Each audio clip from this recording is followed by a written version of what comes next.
There we go, guys. Join Pottermore. Wait, are you recording? Yeah. Hell yeah. Oh. Oh my gosh.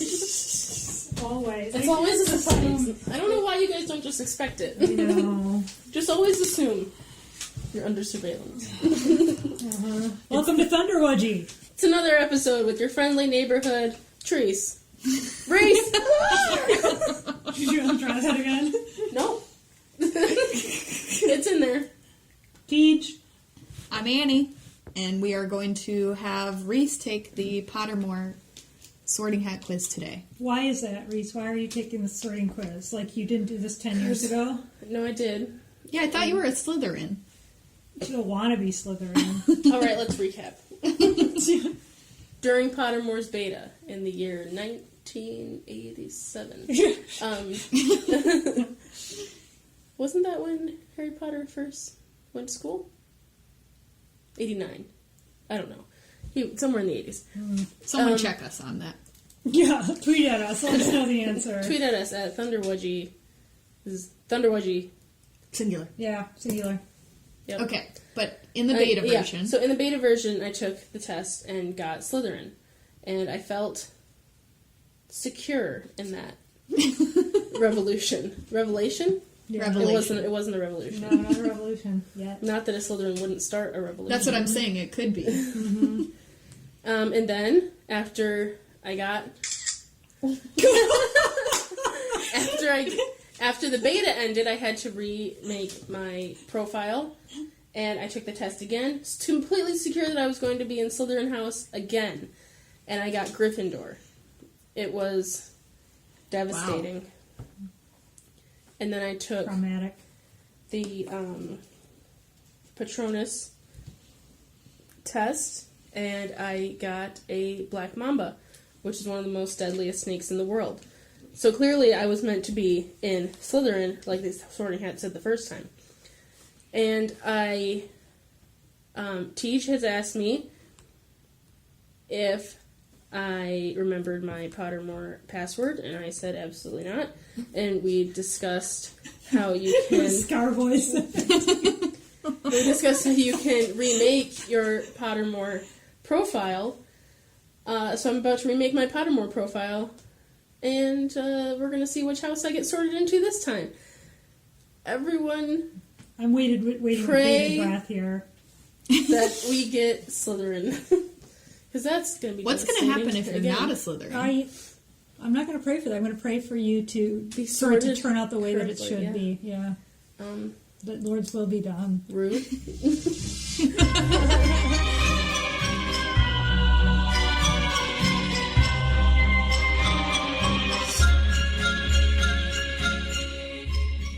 So here we go. This is what we're going to do. Do we want to talk about Harry Potter news first? Do we have Harry Potter news? I don't remember. Phones at the ready! I was like, I have this information about the houses, but... Well, I have a bit of Harry Potter news. I saw those little, I don't know what you call them, die-cut Harry Potter at the local Meijer. Like, I don't know if it's because of Fantastic Beasts, but I suddenly am seeing more Harry Potter merch. It's not Fantastic Beasts merch, it's Harry Potter merch. Maybe there's stickers and these wall-hanging things, which I sent you guys photos of. He sent us a picture of that. I saw those as well. I'm not going to say I didn't almost buy one of Ron Weasley. They're pretty cute. Universal if I think Studios. of it, we should tweet that or put it in the show notes or something. About the picture? Or yeah, they are really visit cute. your local Meijer. Yeah. And if you live somewhere that doesn't have a Meijer, I'm sorry. Shout out to Meijer. Meijer, feel free to sponsor us. Yep. Though your produce has been disappointing me lately. Universal Studios is building a new thrill ride, but it means change to the Harry Potter celebration. It is changing the Harry Potter sections. This is boring news. I was going to say, some of the other news that's coming up, Kit Harington from Game of Thrones wanted to play Harry Potter.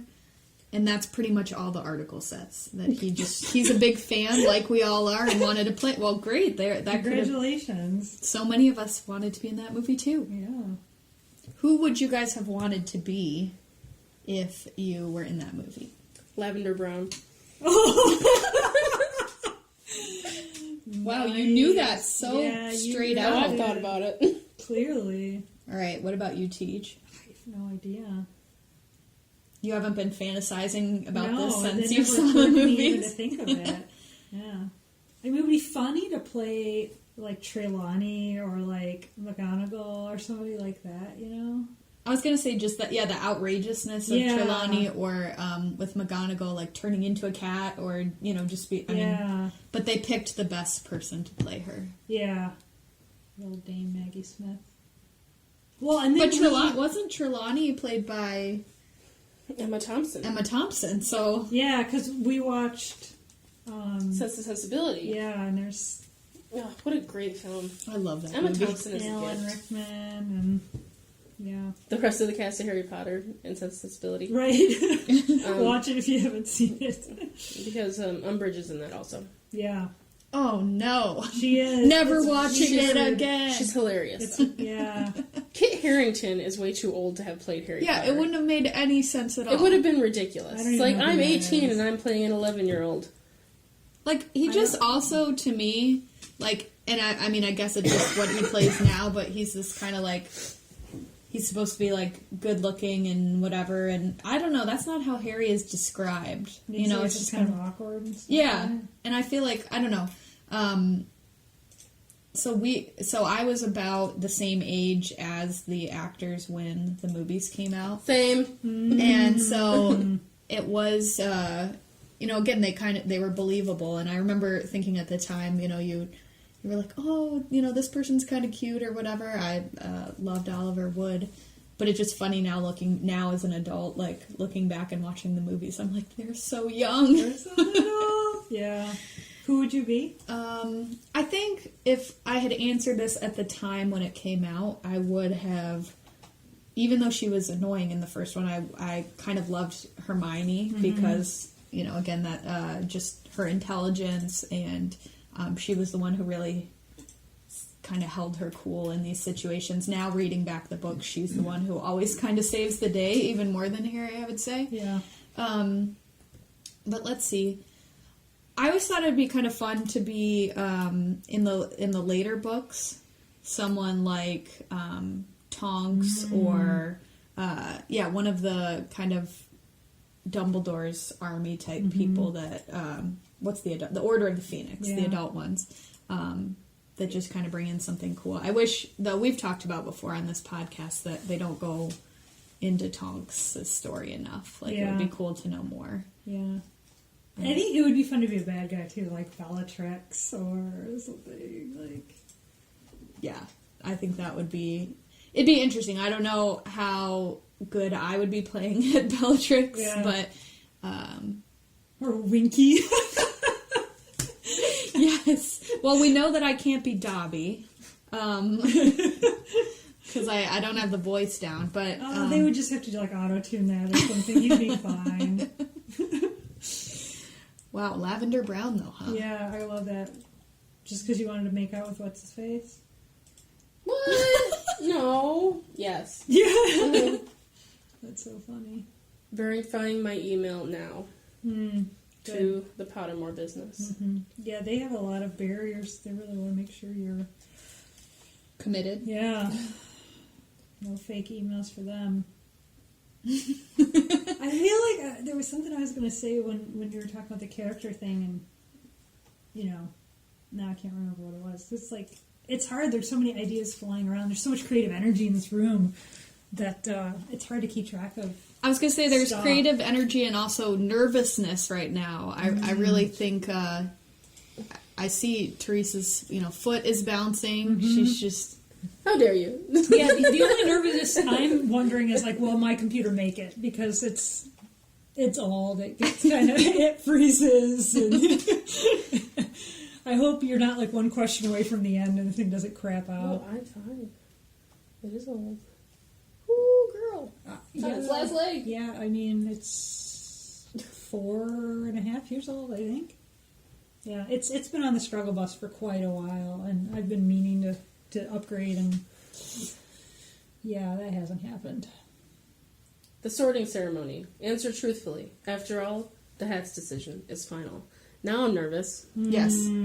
I would just like to set the stage for people what's at stake here. Again, Reese kind of defines herself as a Slytherin. I kind of, like, True. she absolutely does, and does most of her family. Although, as I read kind of some of the qualities of Slytherin, I'd be interested in which ones you feel are you versus aren't you. Because I don't think you're all of these when I read some of these. So, here's what's at stake. For Slytherin, and I'm reading this, it's an Odyssey Online article that's that had done Pottermore, so there's some characteristics here. This is the house of cunning, prideful, resourceful, ambitious, intelligent, and determined people. Slytherins love to be in charge and crave leadership. Do what is necessary is the motto of this house. They say that Slytherin is a fairly well-rounded house, similar to other houses. Well, that's not a very helpful statement, but okay. They are loyal to those that are loyal to them, just as Gryffindors are, and are intelligent as Ravenclaws are. And then they go in this paragraph to say this is not an evil house. You just keep telling yourself that. Just misunderstood. Right. But they say Slytherins do, however, have a tendency to be arrogant or prideful because they're proud to be in the house. I would agree. So, Isn't it just part of the human condition to be arrogant and prideful? I think it's an especially... Slytherin thing. Yeah. I would also question the leadership aspect of it, because, I mean, there's plenty of followers. I mean, like, Crabbe and Goyle are just, like, minions. They're not leaders, and... Actually, I would say most of Slytherin is followers, because Voldemort... but it's interesting, though, because if you really have people with these qualities, some of the ambitious... I mean, I've known people who are ambitious that didn't have the qualities to back up leadership, so it kind of falls flat, but that were still ambitious. But then there are people that are ambitious that do have some of those qualities. So I could see how, some leaders come out, or politicians or other things like that could come out of... I would say I'm ambitious, but only towards the right things. And leadership is not one of the right things for me. What are some of the things that... Explain that a little more, what you feel ambitious about. Like writing a great American novel. Really good secretarial work. I'm ambitious about my own opinions. Maybe it's not ambitious, but it's passionate. You have ambitions. It's just a matter of, like, doing what it takes to make them happen. I mean, you think about some of the hopes and dreams and stuff that we've talked about. Would you say you're resourceful? So yes, I'm very resourceful. I was going to say, I feel like you are. And what it seems here that sometimes we talk about, the hard part is being ambitious and determined. Because I think there are so many things. I'm not speaking for you. Maybe I'm not quite as ambitious as I am determined and passionate. I think that's a good thing. But I know for me sometimes, well, I'm not a Slytherin, but I struggle. Make that clear. Yeah, very clear. We'll all know when we're reading mine later. But but the determined part, that sometimes I kind of see an end goal, but then I get overwhelmed with how to get there, and sometimes it's so much easier to not do it. So that's something I don't particularly love about my personality, but so determined is not always a word that would describe me. But yeah, so that's kind of what's at stake here. My life. Are you ready to get started? You're never ready until you're there. So wise Helen once told me. H-bomb. Shout out! We love you! All right, begin the experience. Dawn or dusk? Already, this is a stressful. What's the time limit for these questions? If we feel like it's been a while, then do we need to just start, like, capping or something? Or singing the Jeopardy song or whatever? Okay, explain your anguish right now. So it's she like did, just for groaning everyone and else, faces. she did pick dusk. Oh, see, couldn't even tell. Given the choice, would you rather invent a potion that would guarantee you love, glory, wisdom, or power? Wisdom. Oh no, guys, I'm so scared. Okay, if you could have any power, which would you choose? The power to read minds. The power of invisibility.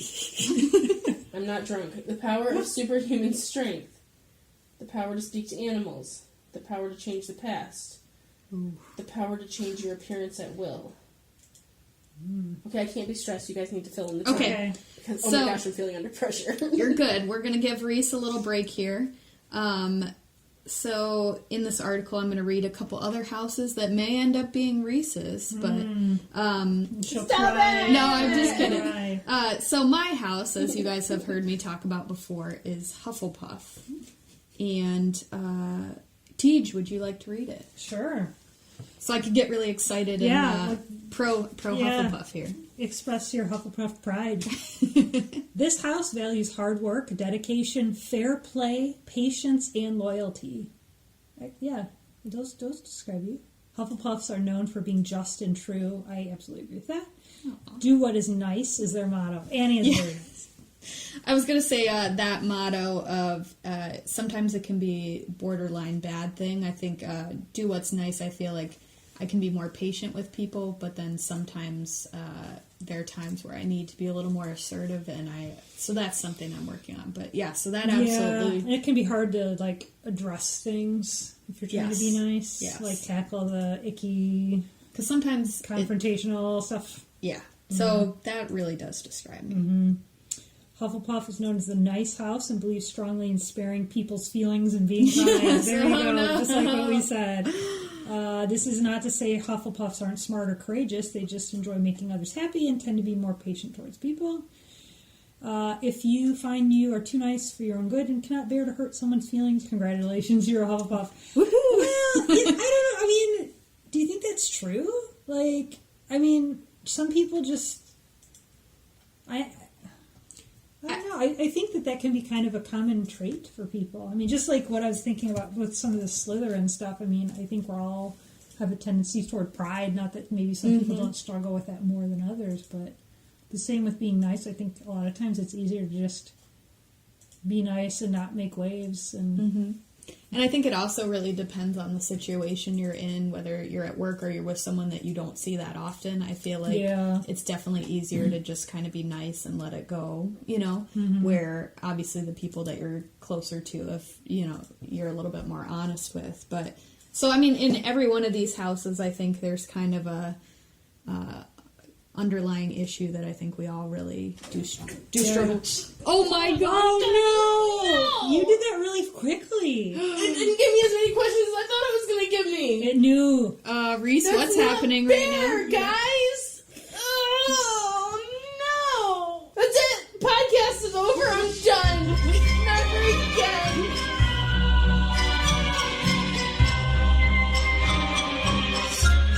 Find out into which house Reese was sorted on the next episode of Thunderwudgie. In the meantime, tweet your guesses and rationale at Thunderwudgie on Twitter or email us at thunderwudgies@gmail.com. Thanks for listening. Slytherin. This is the house of cunning, prideful, resourceful, ambitious, intelligent, and determined. Slytherins love to be in charge and crave leadership. Do what is necessary is the motto of this house. It sounds so wrong. Yeah, it's so right. Pottermore.com.